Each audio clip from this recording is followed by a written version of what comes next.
হাদিস, নবীজি বলেন কোন স্ত্রী যদি চায় আমার স্বামী বেশি দিন বেঁচে থাক, আমার স্বামীর হায়াত বেড়ে যাক, তার সন্তান, তার সম্মান, তার প্রভাব প্রতিপত্তি, অর্থনীতি এগুলো আরো বেড়ে যাক, নবীজি বলেন ওই স্ত্রী যেন বারবার তাকিদ দেয়, স্বামী তুমি যাই করো রক্তের সম্পর্কগুলো ঠিক রাখো।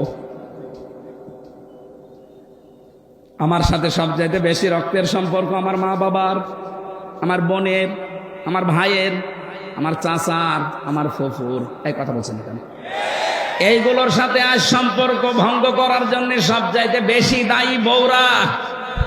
আমি জানি মেয়েরা এখন আমার নামে বরদোয়া করছে, আল্লাহ হুজুর মরুক, মরবো তাও আমি বলবো, কারণ আমি চাই আপনারা যেন বেঁচে যান।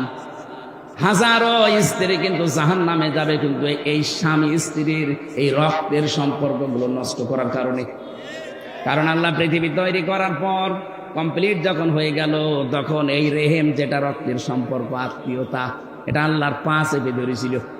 ডাক দিয়ে বলে, মাবুদ আমার সম্পর্কে তো কিছু বললে না।